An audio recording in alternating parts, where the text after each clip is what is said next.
From the Delhi studios of Republic TV, it's time for Arnab Goswami on the debate.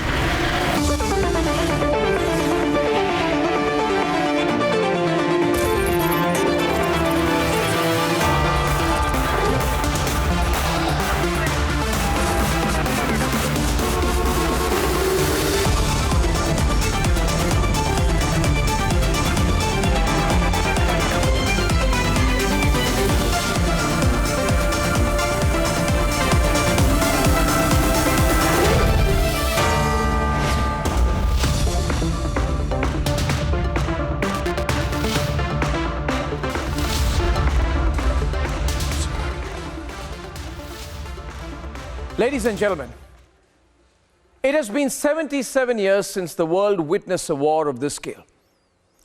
Fact is, ladies and gentlemen, whether we accept it or not, the world is already at war. And this war is set to change economic and diplomatic relations across the world as we know it. Here is how the world has been divided. And then we debate the global repercussions of this ongoing conflict. Tank की तस्वीर. Russian tanks are at the doorstep of Ukrainian capital Kyiv.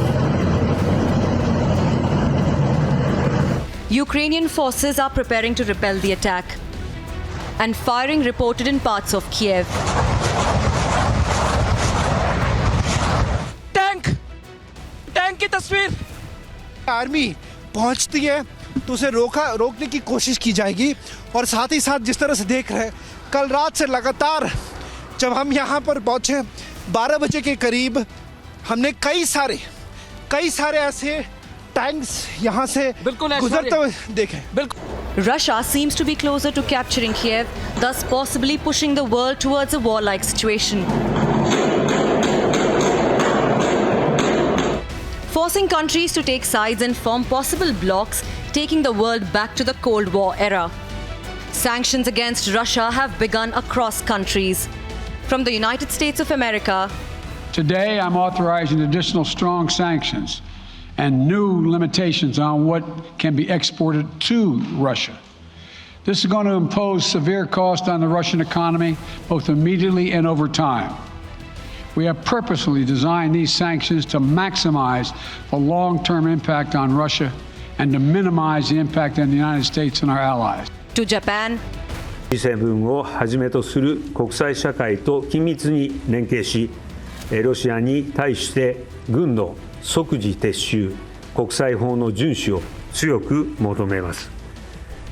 この事態を受け、第一にG7 をはじめとする国際社会と緊密に連携し、制裁措置を強化いたします。To Australia. Today, Australia will be beginning imposing further sanctions on oligarchs whose economic weight is of strategic significance to Moscow and over 300 members of the Russian Duma, their parliament, who voted to authorise the use of Russian troops in Ukraine to illegally invade Ukraine. But will the Western powers go beyond sanctions? Will there be a military escalation? Probably that's why Germany has been cautious by keeping some economic ties with Russia intact. Etwas verwundert, dass in der Berichterstattung ausschließlich genannt wird, dass Deutschland angeblich dagegen sein soll. Ich habe wahrgenommen, dass unter anderem Frankreich und Italien auch Einwände erhoben haben. India too has a lot at stake if a war breaks out. And knowing the impact, Prime Minister Modi has urged Russian President Putin to exercise restraint and continue diplomatic efforts via dialogue. And now with Putin agreeing to send a high-level delegation to Minsk for talks with Kyiv, can a world war-like situation be avoided? Let's debate.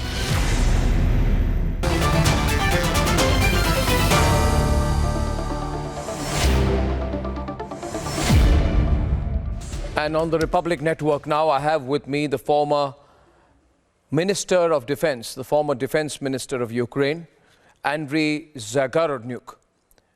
Mr. Zagorodnyuk, thank you very much for joining us. Hello.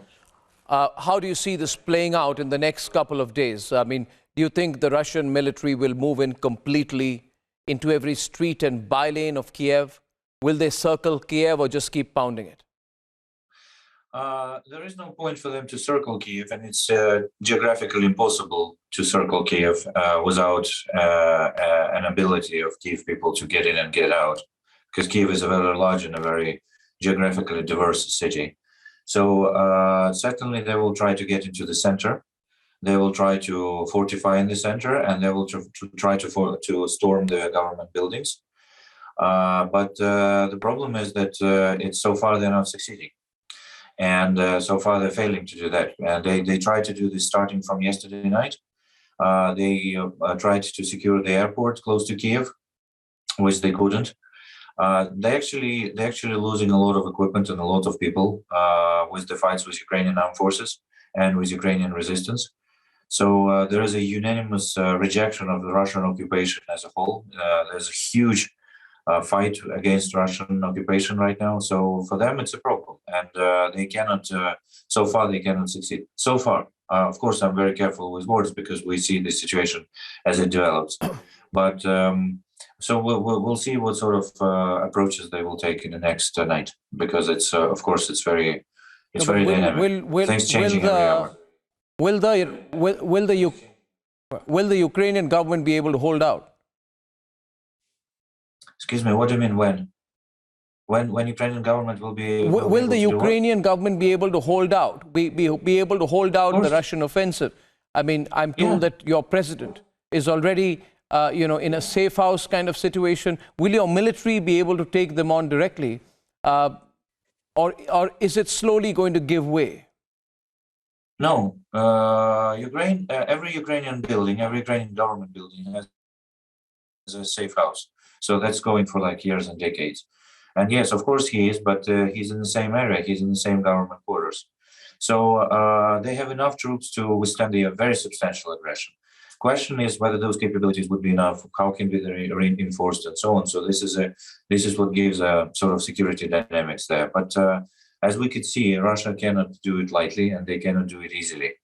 There is every absolute intention to win of Ukrainian government. As we speak, this is happening.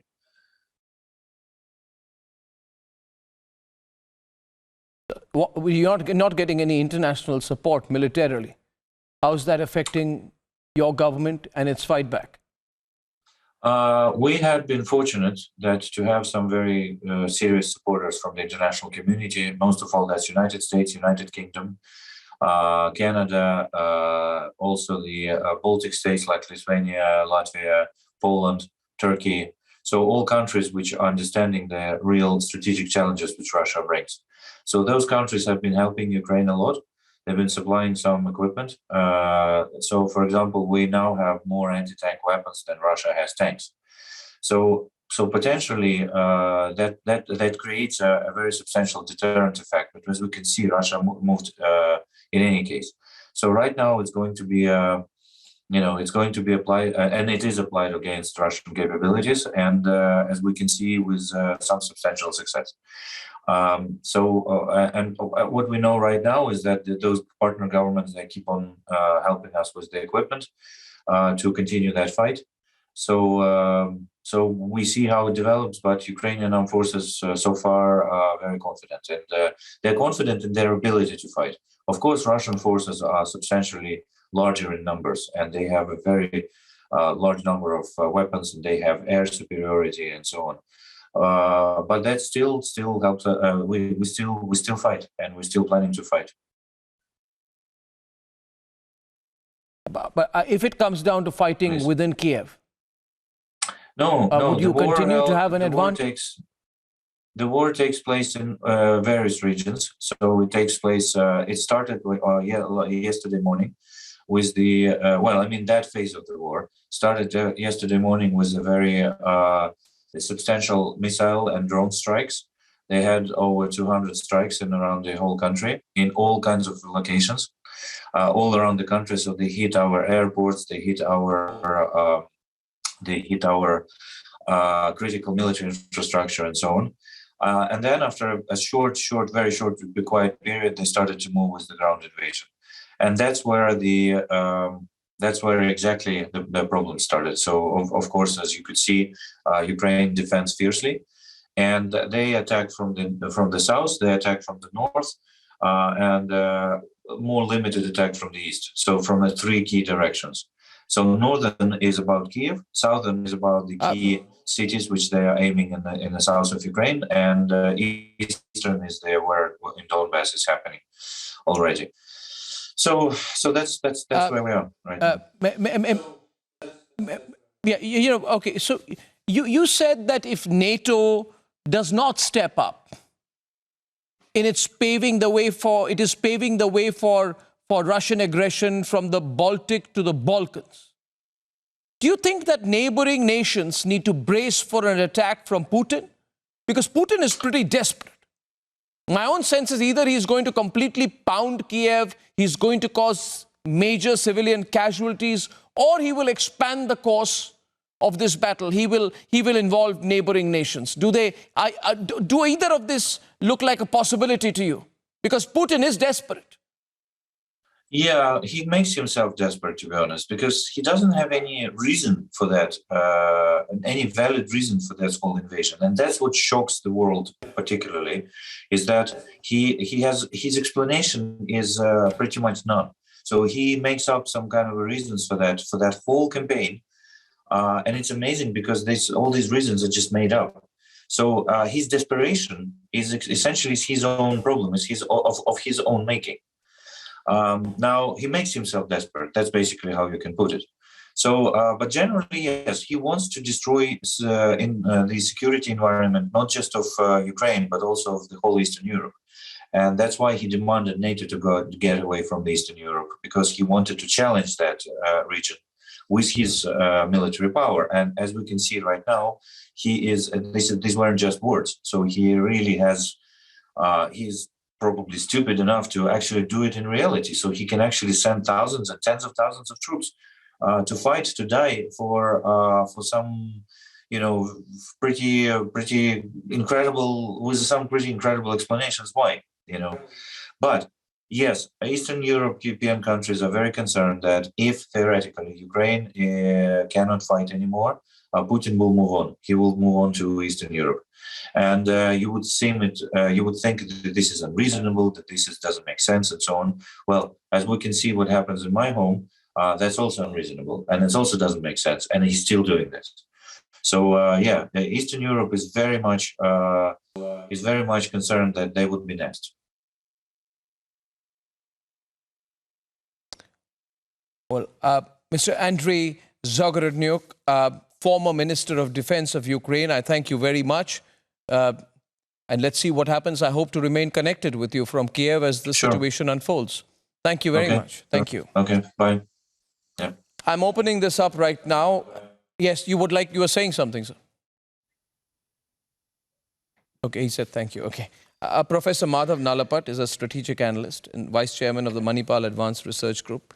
Elizabeth Braw is back with us. She's a senior fellow at the American Enterprise Institute in London. We have Richard Weitz. He's there on your screen, ladies and gentlemen, with the headphones. He's a senior fellow and director of the Center for Policy Military Analysis at the Hudson Institute, live from Washington, D.C. Ladies and gentlemen, to his right, in the red jacket or sweater, I think, is Ivan Timofeev. He's program director of the Valdai Discussion Club, joining us live from Moscow. And we have with us also, yes, we have Andrew K.P. Leung for the China perspective. When you're opening up to more guest viewers, in this part of the debate, we are connecting Hong Kong, Moscow, Kiev, New York. We'll be connecting Washington, D.C., London, and of course, New Delhi. I would like to start with you, Mr. Timofeev from Moscow. The whole world has now come to the conclusion that maybe you played all your cards, but yours, and when I say Russia, but what is your end game? You're now threatening Finland. If Finland joins NATO, it'll have terrible consequences. You're threatening Eastern Europe. You're threatening the whole world. So what is your end game? And then Moscow said, we don't want to invade, and it's a full-scale invasion. You're killing hundreds. You're killing civilians. You're bombing apartment blocks, sign of total desperation. Apartment blocks in Kiev. What is the end game? Is there any sense in Moscow what the end game is?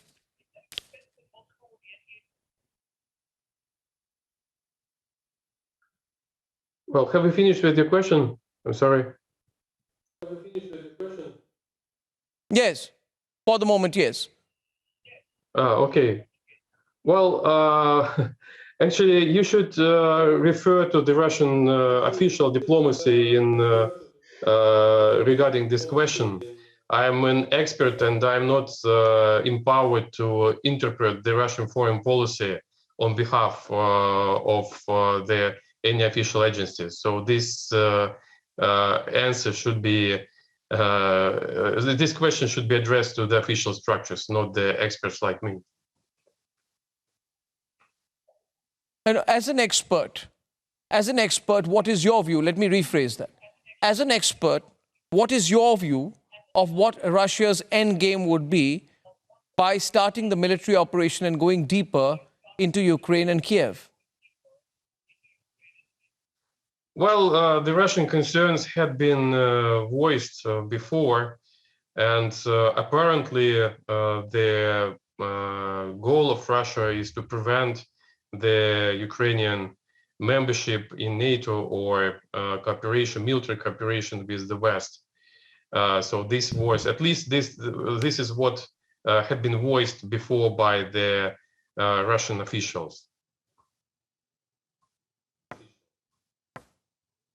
Is this a, may I ask Richard Weitz, is this a World War kind of situation we are at? It seems to be. Day 2 of the Russian invasion of Ukraine, no denial, every other country is going to be impacted. There's no de-escalation in sight. Mr. Weitz?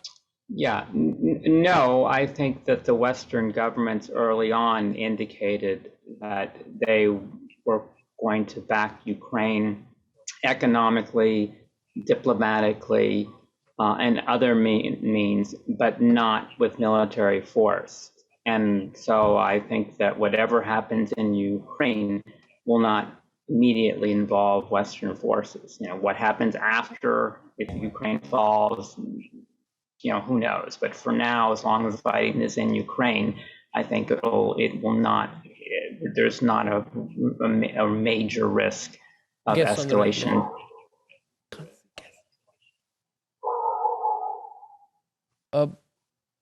I find that unbelievable, Professor Nalapat. With all this happening, I mean, it sounds to me like a state of denial.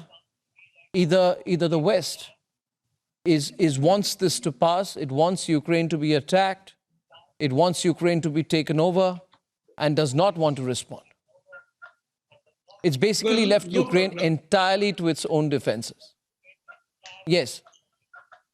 Arnab, I'd like to point out that the demand of Vladimir Putin was a single point, that Ukraine should basically publicly swear that it is not interested in joining NATO and it is not going to, be part of the EU and the EU defense and other mechanisms. Now, the reality is Ukraine and Russia are in an extremely close relationship to each other from the security point of view.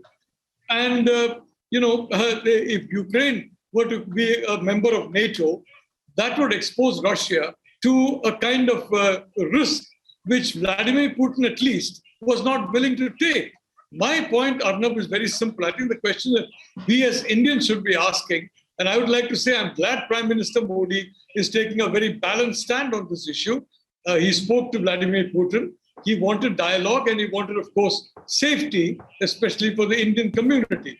The point we should be stating is that, look, this is Cold War 1.0 once again. And we are in the middle of Cold War 2.0 between the US and China. This is the wrong war at the wrong place at the wrong time. Now, I would also say with extreme sadness, as someone who supports a very strong military alliance between India and the US, who strongly supports the Quad evolving into a military alliance, that I'm disappointed with Biden, with Johnson, with the other European leaders. They had this very long war on terror. They have never sanctioned anybody in the Pakistan army. They have never sanctioned anybody who was responsible for acts of terror, training terrorists during all this time, and they were talking about fighting terror. Now, they are not sanctioning the People's Republic of China. China has been entering people's other countries' territories. It's been threatening people.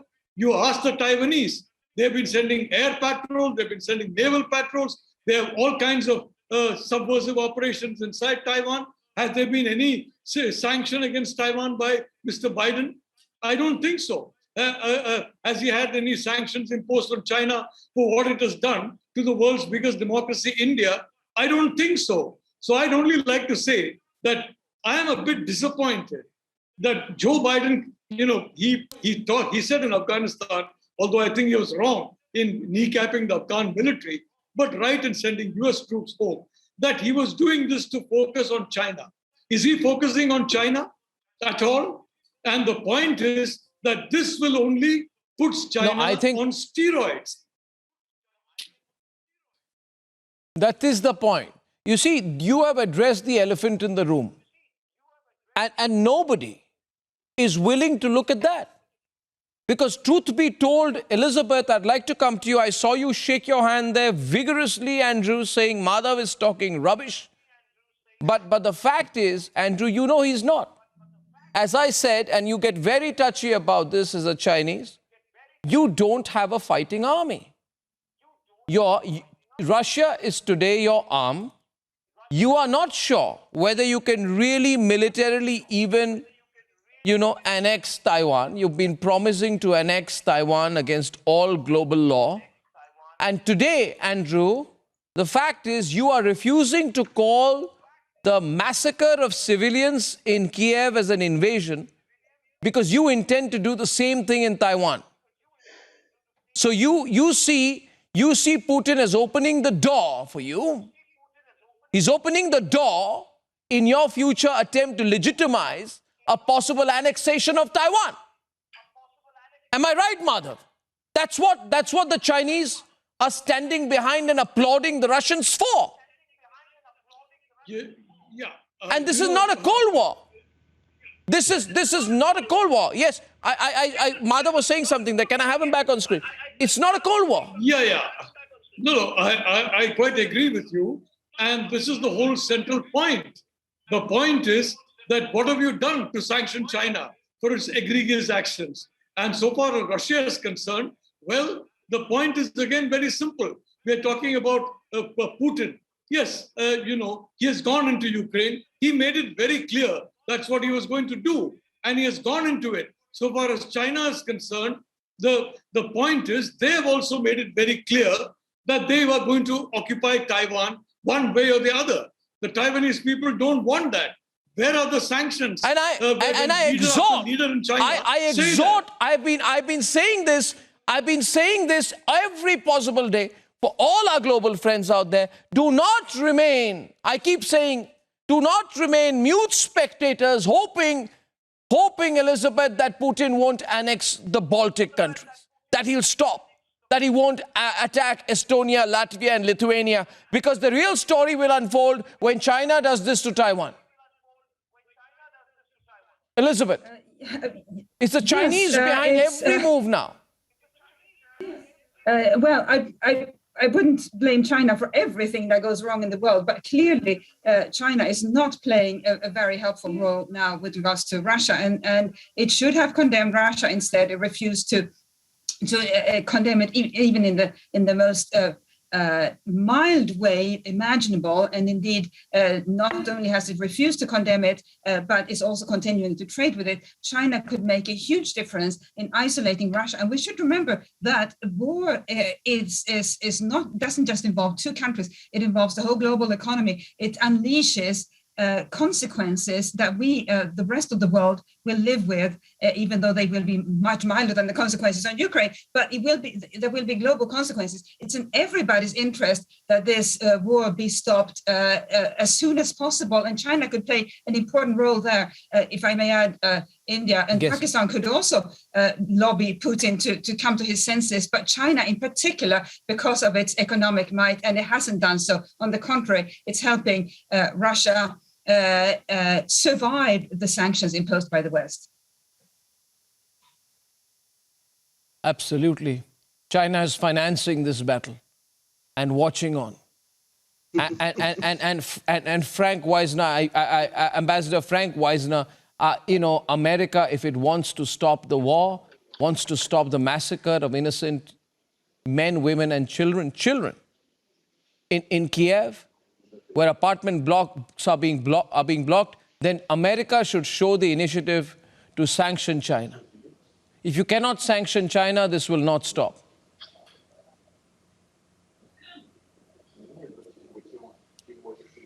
Inviting me to respond. Mr. Wisner. Yes, please. Yes. Can you hear me? Yes. Can you hear me? Yes, I can hear you. Are you able to hear me? I can hear you, Frank. Good. Well, yes, I have to disagree with you rather stoutly. I disagree with your contention. I find you're misreading the Chinese position, and your misreading is fraught with danger. The Chinese position at the moment is very awkward. The Chinese are straddling the fence. They do not like the Russian intervention in a sovereign nation.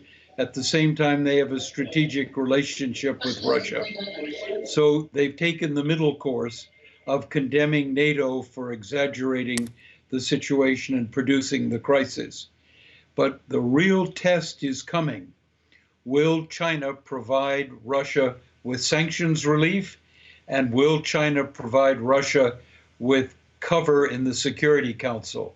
We have seen neither outcome. So to prejudge the situation, make the Chinese responsible for this crisis is the wrong way to go. The right way to go is to keep reminding China of its own position and putting the pressure on it to face up to its responsibilities. It's another way of saying the same thing. I think you and I are on the same page. You're putting it rather politely. And pictures on the screen, I'd like Rhythm to explain. I'm just coming back to a response. I'd like to play those pictures that are coming in full frame, ladies and gentlemen. Rhythm is with us. These pictures just coming in. Where are they from? Where are they from? A few minutes before in Kharkov, Arnab, these are pictures that are showing that large amounts of weapons have been seized by the West to Ukraine. Has been seized. These are few minutes before in Kharkov where there's been firing that's been taking place. It had been stated that Russia had seized large parts of Kharkov earlier on in the day. And now these pictures coming of explosion taking place in Kharkov. So it's escalating again in the evening, ladies and gentlemen. And I want to tell you, as you see these pictures, thousands of people in Kyiv are in safe houses. Many of them are in subways.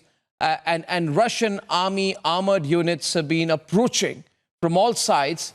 Before I get a response from our friend in China, in Hong Kong, who seems to be seething at the truth that we are telling him tonight, for you should be clear, Andrew, that you should hear the truth, you should accept the truth, and you should respond to the truth. I would like to go across to Oleksiy Goncharenko. He's a member of parliament from Ukraine. How is it in Ukraine? What do you think the Russian intentions are? How far will they go? How long will this last? Oleksiy. Hello, thank you. The Russian intention is to destroy Ukraine as the state. That is their intention, and they will not stop at Ukraine. They have ambitions to rebuild to Soviet Union or even better Russian Empire, so they will go further, taking other countries, and that is the huge danger for the world, and everything can finish with the Third World War.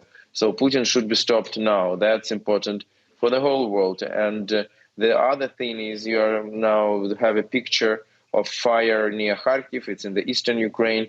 But what is very dangerous, we have a fire now in Chernobyl nuclear power station, which Russians took yesterday. That's the station on which was the biggest nuclear catastrophe in human history in 1986 during Soviet times. And now Russians again came there, fought there, and now it is burning, which is very, very dangerous for the ecology of the whole planet. So Putin is giving a danger to the whole planet. That is the fact. And also we are waiting for a strong response from the American friends and American colleagues, because what is now going on after Afghanistan, some autocratic countries decided that the United States are weak and that they can do wherever they want. Russia invaded to Ukraine. Other states can invade to other disputed territories. So that can be a beginning of a huge world crisis of safety.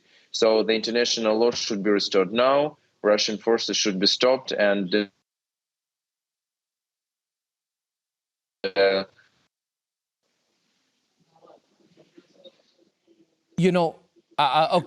just getting a bad line. I lost you there. I lost you there for a minute. I'm here. I lost you there for a minute. But I'm here. But the essential point which I carry from what you said, Oleksiy, and I want to go across to Alexander Lukin. He's from the School of International Affairs at the National Research University in Moscow. Alexander, overall consensus is the world has to stop Putin now. Otherwise, we are moving towards a world war kind of a situation. It may not be your intention, but you know when world wars happen, it's not usually planned and rehearsed. And I just want to tell you, a Turkish ship was almost bombed yesterday off the coast of the Ukrainian port city of Odessa, and we saw a similar situation today. When there was a report of a Romanian ship being attacked, which was later confirmed to be a Moldovan ship with Russian crew. The fact is, there is usually a flashpoint. I think the danger of carrying this on any further is that it will certainly spiral out of control. It will certainly spiral out of control, Mr. Lukin, won't it? Do you have any question? I mean, you sound a little excessively nervous, but I haven't heard any question from you. No, I think... No, you see, I want to tell you, Alexander, hello, that this, this fake show of confidence from certain Russians saying they have got the whole world very nervous. We are looking at it nervously because your government seems to have no idea of what the end game will be. On the contrary, I think you would probably be very nervous because you're not answering my question. Perhaps you are nervous because you realize that your own citizens have abandoned you, because there are thousands on the streets of St. Petersburg. Is that making you nervous?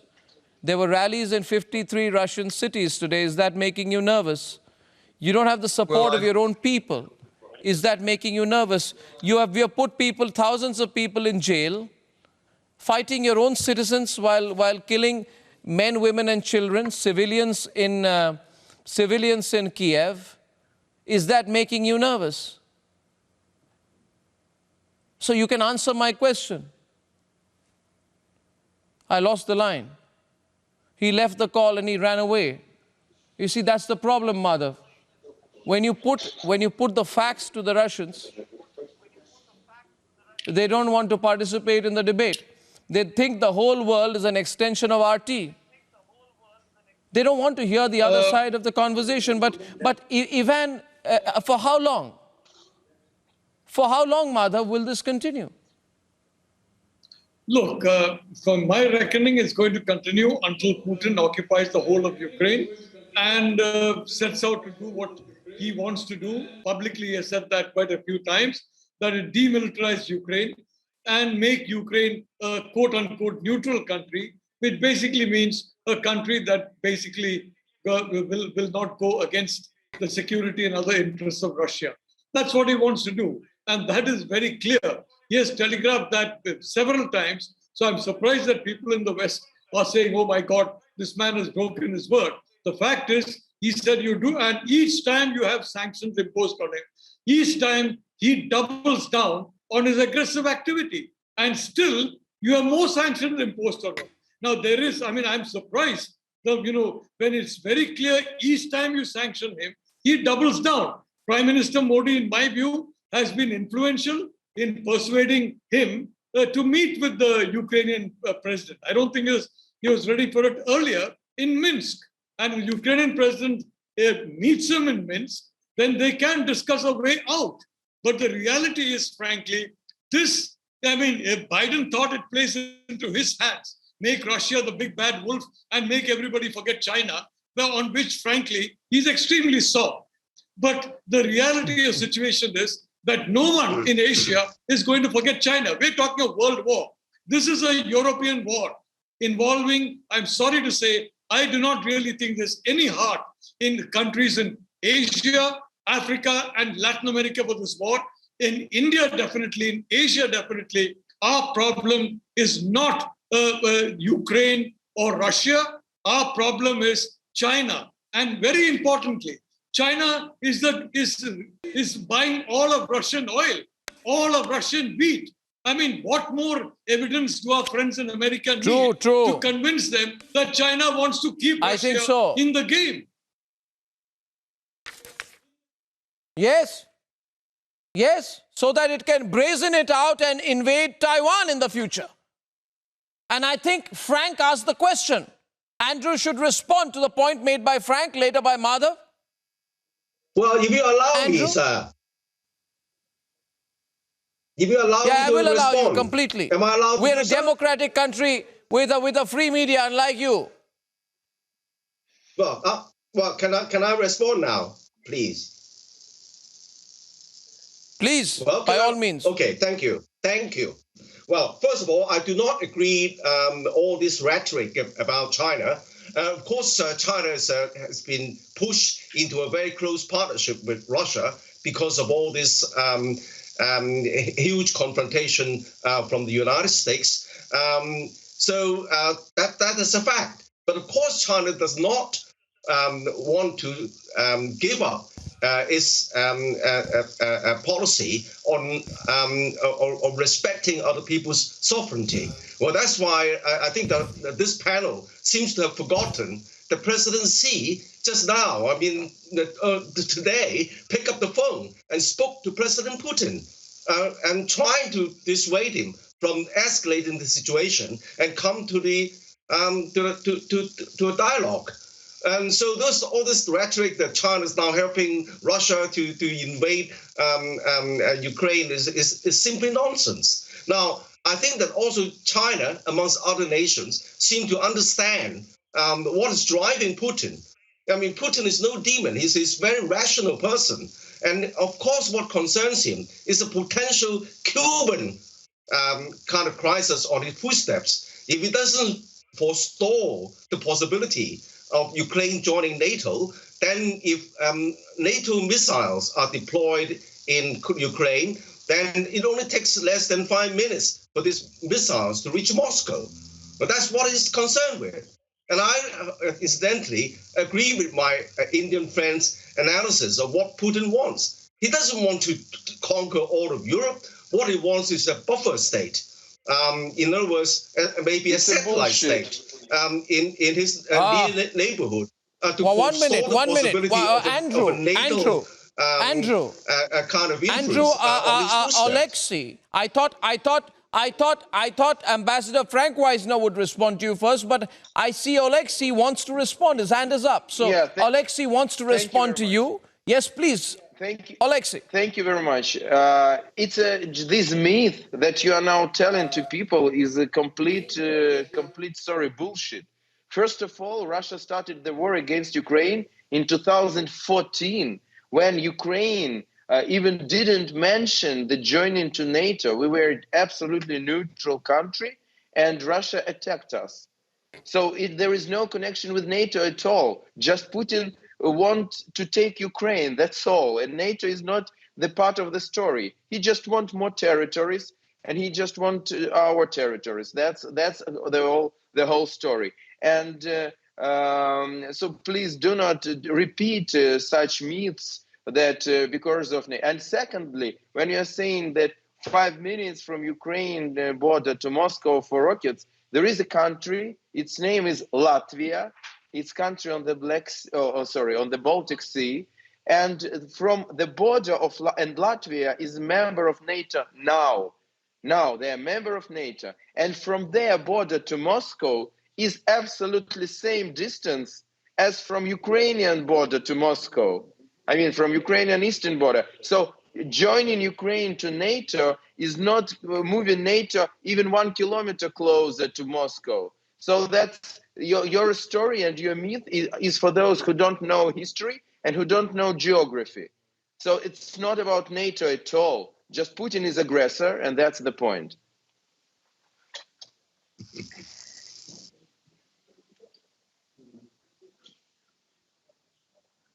Andrew, that was in response to what you said. Well, if you'd like to respond to that? I have some yes. breaking news.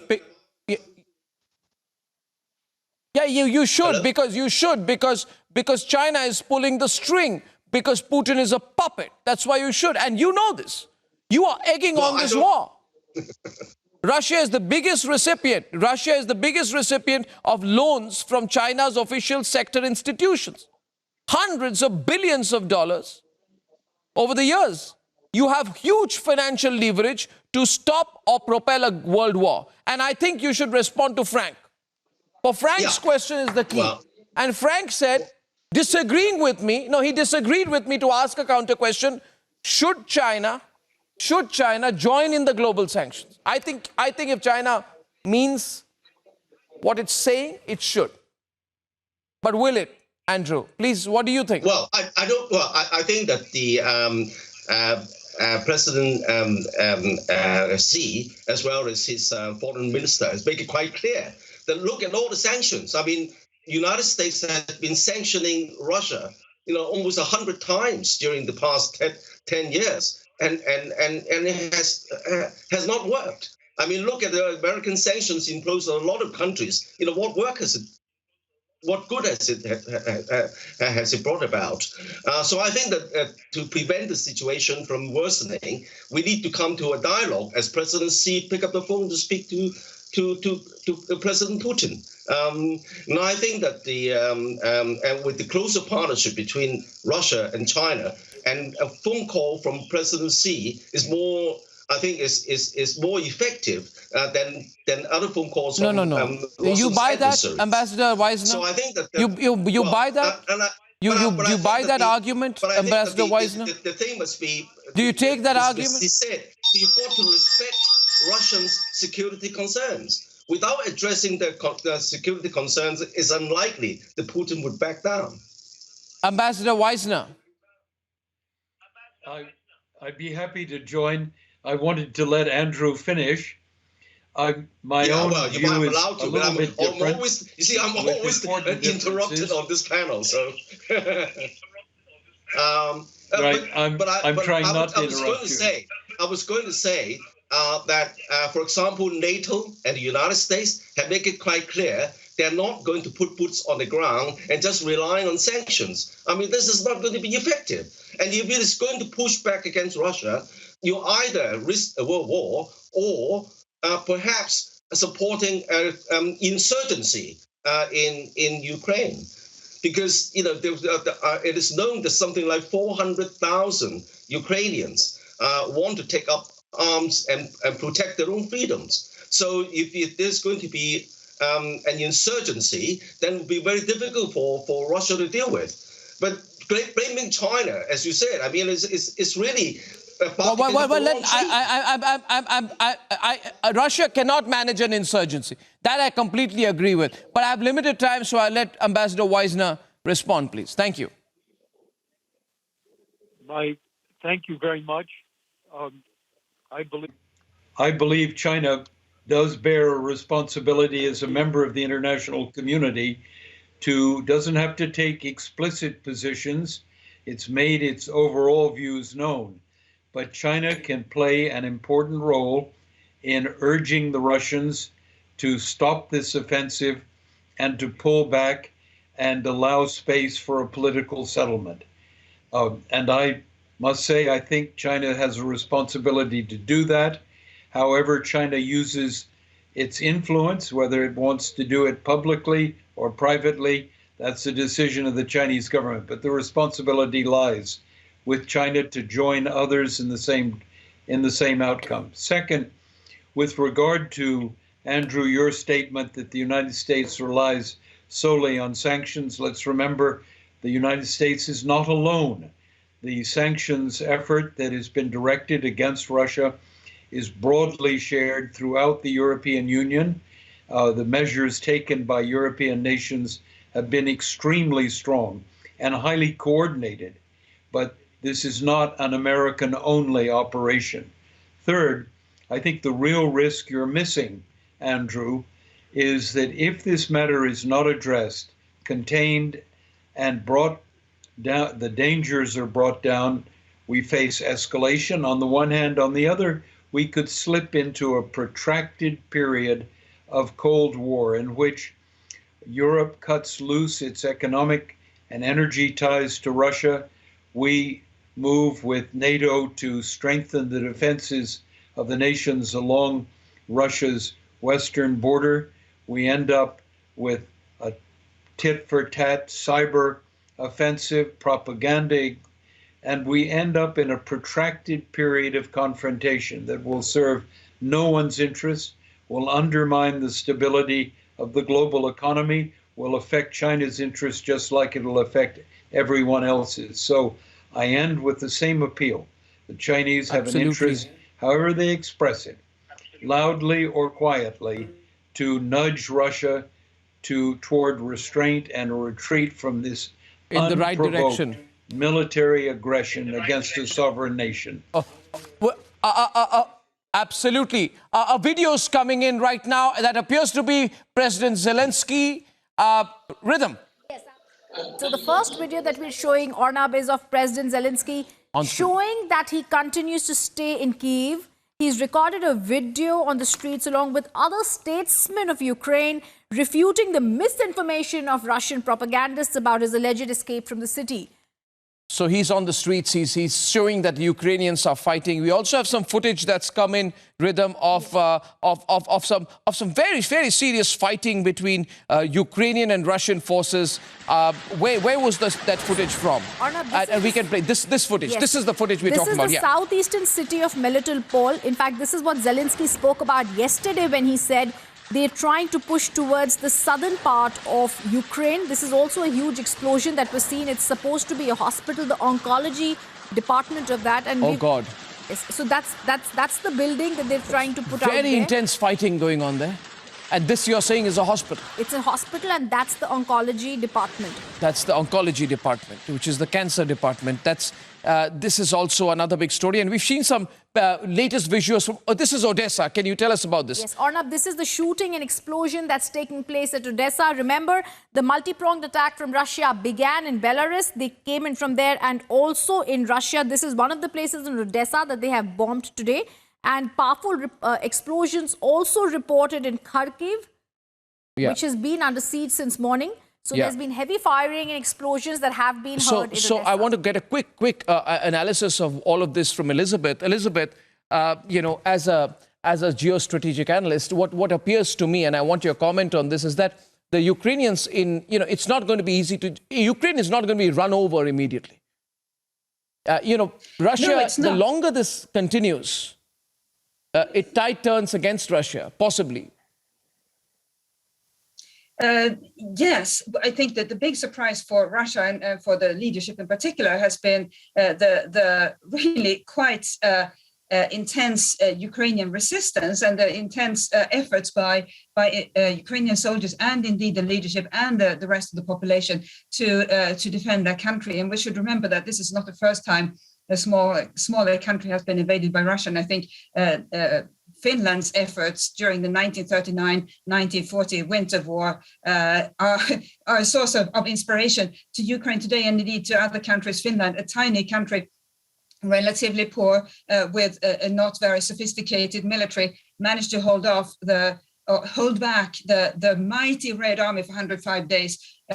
So I think the Ukrainians are capable of doing the same and possibly for longer because they are defending their home turf. And these scenes that you're showing on the video here of a cancer ward being attacked are really quite shocking. And really one wonders what the author of the cancer ward, the famous novelist Alexander Solzhenitsyn, would make of his home country doing this to another country.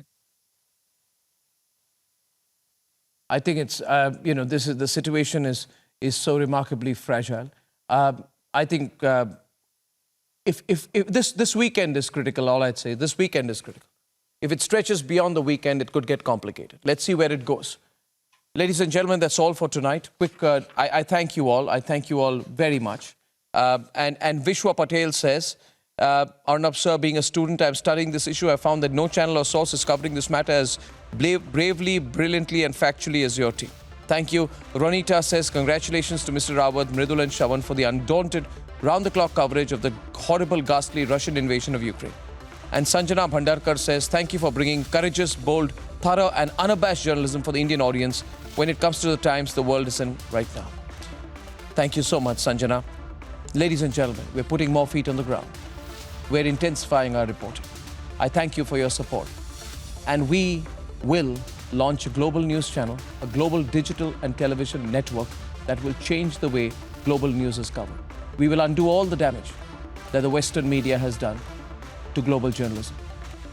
We need your support. Tell us how you would like to support us at our contact address on republicworld.com. I shall read your messages and respond. Till then, good night and goodbye.